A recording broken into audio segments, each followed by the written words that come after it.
नमस्कार। मैं आलोक द्विवेदी, राजनीति रणनीतिकार और प्रचार सलाहकार। दोस्तों, आज मैं बात करने वाला हूं, कल राहुल गांधी ने जो सदन में जो भाषण दिया है उस पर आज मैं चर्चा करने वाला हूं। कल राहुल गांधी ने संसद में 50 मिनट का भाषण दिया। आज सबने देखा होगा कि पिछले कुछ दिन से सदन जो है चल नहीं पा रही थी। विपक्ष रोज अडानी के मुद्दे पर हंगामा करता, वो जेपीसी की मांग कर रहा था, तो इस वजह से सदन चल नहीं पा रही थी। बट कल सभी दलों में एक आम सहमति बनी कि चूँकि बजट के बाद राष्ट्रपति के अभिभाषण पर धन्यवाद प्रस्ताव पर चर्चा होती है, तो ये वजह नहीं, सदन चलाया जाए जो है। तो कल सदन चला और राहुल गांधी ने कल इस पर अपने विचार रखे और उन्होंने बोला। राहुल गांधी जब कल भाषण दे रहे थे तो मैं उनको सुन रहा था। 50 मिनट के भाषण में लगभग 80% तक समय तक राहुल गांधी का जो पूरा फोकस था वो मोदी और अडानी के ऊपर था। आप सबने देखा होगा कि अडानी जो है इस समय दूसरे नंबर पर सबसे अमीर व्यक्ति थे दुनिया के। उसके बाद वो 23वें नंबर पहुंच गए थे। हालांकि कल फिर से 17वें नंबर पे आ गए हैं। तो राहुल गांधी ने कल पूरा भाषण रखा अडानी पर और मोदी पर, और उन्होंने ये जनता को, सदन को समझाने का प्रयास किया कि मोदी अडानी के बीच में कुछ खिचड़ी पक रही है, जिसका फ़ायदा अडानी को मिल रहा है। कल उन्होंने चर्चा के दौरान बताया कि 2014 में अडानी जो है वो 6 से 9वें नंबर पर अमीर व्यक्तियों की लिस्ट में थे। 2022 में वो दूसरे नंबर पर पहुंच जाते हैं। तो इतना तेज़ उनकी ग्रोथ कैसे हुई है। हालांकि बात तो सच्चाई है कि पिछले 5 सालों में अडानी की जो संपत्ति है वो 5 गुना नहीं बल्कि 500 गुना बढ़ी है। राहुल गांधी ने कल जब बात कर रहे थे ना, तो उनके अंदर मुझे ना अटल बिहारी वाजपेयी की छवि दिखी। मैं ऐसा इसलिए कह रहा हूँ कि जब अटल जी ने चूँकि ज़्यादा समय विपक्ष की राजनीति की, सिर्फ 6 साल सत्ता पक्ष में रहे, बाकी समय पूरा विपक्ष में गुजरा, तो हमेशा वो कांग्रेस के ऊपर हमलावर रहे हैं।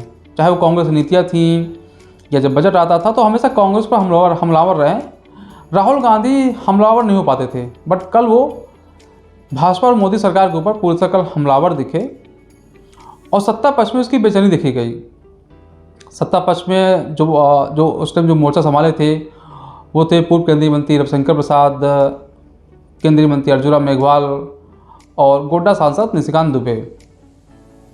जब कल राहुल गांधी जी बोल रहे थे तब बार बार ये कह रहे थे निशिकांत दुबे जी कि भाई अगर आप आरोप लगा रहे हो तो आप उनके सबूत दीजिए। और रविशंकर प्रसाद जी कह रहे हैं कि वो बार बार कहते थे, अध्यक्ष जी महोदय हुजूर, रूल नंबर 353 के तहत अगर कोई विशेष मुद्दा है या गंभीर मुद्दा है कोई, तो पहले राहुल गांधी को नोटिस देना चाहिए, उसके बाद चर्चा होनी चाहिए उस पर, ऐसे नहीं बोल सकते। लेकिन ओम बिरला ने अपनी कुर्सी का जो पद था उसका ध्यान रखा। उन्होंने राहुल गांधी को नियम के तहत जो भी था बोलने को पूरा मौका दिया। मैं बताने वाला हूँ कि राहुल गांधी ने कल चीज़ों को ना क्रोनोलॉजी के माध्यम से चीज़ें रखी सदन में। अब क्या होगा, राहुल गांधी जब भारत जोड़ो यात्रा शुरू की थी तो उन्होंने कहा था कि पुराना राहुल गांधी मर गया, आज आप एक नए राहुल गांधी को देख रहे हो। राहुल गांधी आपके दिमाग में है, मैंने मार दिया उसको, वो है ही नहीं, मेरे माइंड में है ही नहीं। क्योंकि हम सब जानते हैं राहुल गांधी की एक इमेज भाजपा ने सेट कर रखी है, उसको राहुल गांधी कल तोड़ने का प्रयास दिखे और उसमें कुछ हद तक मुझे कल वो सफल दिखे। सदन में उनका बहुत ही दमदार भाषण रहा। अब मैं क्रोनोलॉजी शब्द क्यों यूज कर रहा हूँ, मैं बताता हूँ कैसे उन्होंने क्रोनोलॉजी का प्रयोग किया।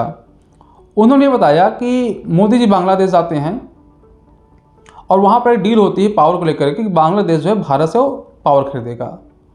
उससे कुछ समय बाद जो है अडानी को कॉन्ट्रैक्ट मिलता है भारत सरकार से कि 1500 मेगावाट बिजली जो है वो सरकार जो है वो अडानी से खरीदेगी।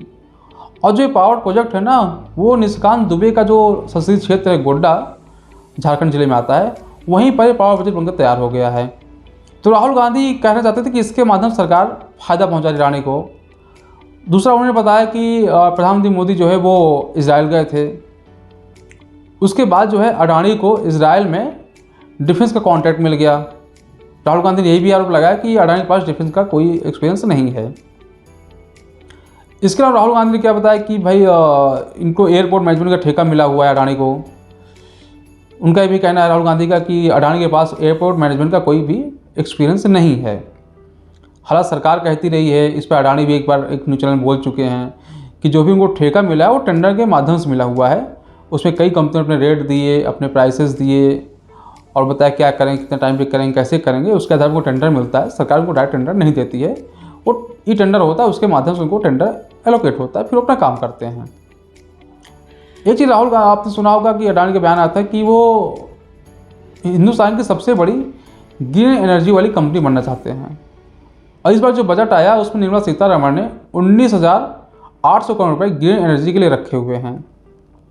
तो कुछ इससे भी राहुल गांधी इस बात को हवा देने की कोशिश की कि अडानी को सरकार मदद कर रही है। दूसरा, इस बार के बजट में एयरपोर्ट के लिए बजट बढ़ाया गया है, तो उस पर भी चूँकि अडानी जो है वो एयरपोर्ट बनाते हैं, तो उसमें भी इनका था कि इसका बजट क्यों बढ़ाया गया है, अगर बजट बढ़ाया गया तो अडानी को फ़ायदा नहीं पहुंचाया गया, ऐसा उनके आरोप लगे।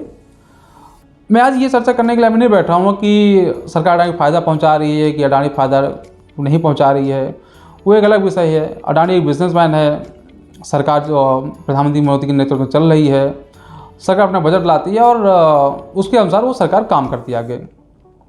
देखिए, किसी व्यक्ति की अपनी इच्छा होती है किस तरह कंपनी चलानी है, उसको क्या बिजनेस करना है, क्या धंधा करना है, उसका अपना मत होता है। इसमें उसके अपने अनुसार फ़ायदा देखता है, किसी उसको फ़ायदा ज़्यादा हो रहा है उसका इंटरेस्ट किस में, उसके अनुसार अपना बिजनेस करता है। ये उसका राइट्स है, मुझे उसे बोलने का हक नहीं है और मैं उसे बोलूँगा भी नहीं। पर चूँकि जो राहुल गांधी आरोप लगाया, मैं सिर्फ आज राहुल गांधी पर फोकस करूँगा कि राहुल गांधी के जो नया लुक था ना, उसने जरूर कर भाजपा नेताओं को डिफेंसिव मोड पर ढकेल दिया था। भाजपा जो नेता थे वो राहुल गांधी को जवाब ठीक से नहीं दे पा रहे थे। और कल आप देखोगे ना तो राहुल गांधी जो बिल्कुल मोदी की तरह बात कर रहे थे, वो आई कॉन्टेक्ट बना रहे थे, वो तथ्यों पे बात कर रहे थे। हालांकि राहुल गांधी जब उदाहरण दे रहे थे तो कुछ जो घटना पहले घटी थी उसकी चर्चा पहले कर दे रहे थे और जो पहले घटना घटी उसको बाद में कर दे रहे थे। बट उनकी क्रोनोलॉजी लगभग ठीक थी, उनके तथ्य ठीक थे, तथ्यों में उनके कहीं भी कोई डाउट नहीं कर सकता है। जो राफेल के मुद्दे में जो उनके तथ्य गड़बड़ निकल रहे थे, बट इनके उनके तथ्य अच्छे थे और चीज़ों को बहुत आसानी तरह से रिलेट कर पा रहे थे। उसकी वजह से कल भाजपा के नेताओं के बीच कल बेचैनी देखने को मिली थी। और एक मजबूत जो विपक्ष का नेता होता है ना, जैसे उसको होना चाहिए, कल राहुल गांधी बिल्कुल उसी मोड में उस सरकार को कल घेर रहे थे। मोदी जी कड़क जवाब देने के माहिर हैं और मुझे उम्मीद है कल मोदी इस पर कुछ कड़क बयान मुझे कल देंगे और उसका संभवतः आज भी उनका बयान आ सकता है इस पर चर्चा के दौरान, क्योंकि सरकार जो होती है जवाब देती है अपना, तो प्रधानमंत्री अपना देंगे। अभी 2 घंटे बाद जब मेरा वीडियो लाइव हो जाएगा उसके बाद हो सकता है मोदी जी आज रात में बोले या कल बोले, तो मोदी जी के इस पर जवाब आएगा, हम लोग उसको भी सुनेंगे और उस पर चर्चा करें वो क्या आरोप लगाया है। लेकिन कहीं ना कहीं राहुल गांधी मुझे लगता है देश को इस बार समझाने का काफ़ी सफल रहे हैं कि अडानी और अंबानी के बीच में कुछ ना कुछ खिचड़ी पक रही है। वो इस बार इसको चर्चा देने में काफ़ी तो सफल रहे हैं। देश में चर्चा तो चल रही है, इसमें कोई दो राय नहीं है।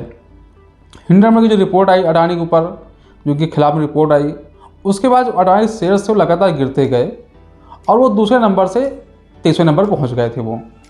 तो उस पर बड़ी देश में हंगामा चला। आज देश के कई लोग इस बारे में बात कर रहे हैं कि इतना तेज शेयर क्यों गिरा अडानी का जो है, तो कुछ ना कुछ खाल में तो ज़रूर है।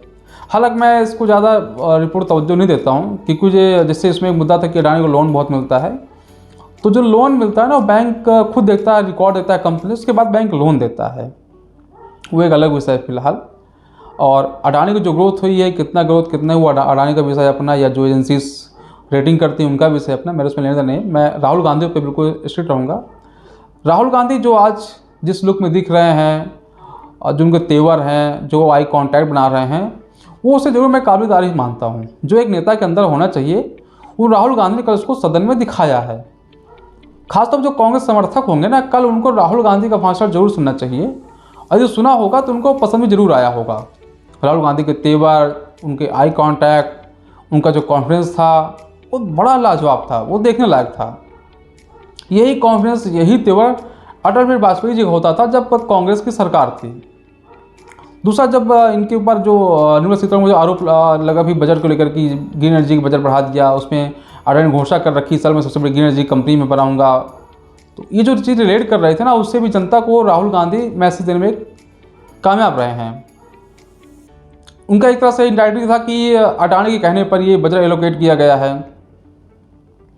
एक आरोप तो कांग्रेस के ऊपर भी, जब राहुल गांधी के जब दादी की सरकार थी या उनके पिता की सरकार थी या इनके नाना जवाहरलाल नेहरू सरकार थी, तो उसमें भी कुछ लोग आरोप लगाते रहे हैं कि जब देश का बजट पेश होता था तो बजट सदन में जाने से पहले जो है वो बजट कुछ बिजनेसमैनों को दिखाया जाता था और उनके ओके बोलने के बाद जो है सदन में बजट पेश होता था। हालांकि इसके मेरे पास कोई सबूत नहीं है, बट ऐसी चर्चाएं भी उस टाइम होती थी। राहुल गांधी इनडायरेक्टली भी हमें कुछ ऐसा ही करने का प्रयास कर रहे थे कि जो इस बार बजट बना है ना, उसमें अडानी के इनपुट्स हैं। एक्चुअली इनडायरेक्टली वही कहने का प्रयास कर रहे थे, बट वो इस चीज़ को खुल के कह नहीं पा रहे थे। हाँ, लेकिन कल का भाषण से राहुल गांधी ने अपनी एक इमेज जरूर तोड़ी है। भाजपा के नेता या जो भाजपा के समर्थक उनको जिस नाम से पुकारते थे, उसको कहीं ना कहीं कुछ ना कुछ तोड़ने में सफल रहे हैं वो। जब भारत जोड़ो यात्रा उन्होंने कहा था कि ये पुराना राहुल गांधी मर गया है, तो इस पर जरूर मीम्स बने थे। बट मुझे लगता है कि कल जो राहुल गांधी ने सदन में जो भाषण दिया है, उसके बाद से राहुल गांधी को लोग थोड़ा सा उनके जो भाषण को लोग सीरियसली लेंगे और उनको एक सीरियस पॉलिटिशियन समझेंगे। वित्त के तौर पर जो मेरा मानना है, कल के भाषण से राहुल गांधी ने अपनी नई छवि दिखाई है और एक मजबूत विपक्ष के नेता के तौर पर अपने आप को स्थापित करने का जो प्रयास कर रहे हैं, उसमें कहीं ना कहीं राहुल गांधी सफल दिख रहे हैं। देश में मजबूत विपक्ष का भी होना बहुत ज़रूरी है, ऐसा मेरा मानना है, नहीं तो सरकार निरंकुश हो जाती है। क्योंकि विपक्ष का काम होता है सरकार को आईना दिखाना, और राहुल गांधी कल उसमें कुछ हद तक सफल रहे हैं। आगे भी मैं चाहूँगा हमेशा सरकार किसी पार्टी का, लेकिन विपक्ष सदैव मजबूत होना चाहिए, चाहे वो राज्य सरकार हो या केंद्र सरकार हो, बट विपक्ष का मजबूत होना बहुत ही ज़रूरी होता है। आज के लिए बस इतना ही। हम अगले दिन फिर किसी दूसरे विषय पर बात करेंगे। तब तक के लिए धन्यवाद आप सबको। और एक मेरा आपसे निवेदन है, कृपया आप लोग मेरे चैनल को लाइक, कमेंट, सब्सक्राइब जरूर करें। धन्यवाद।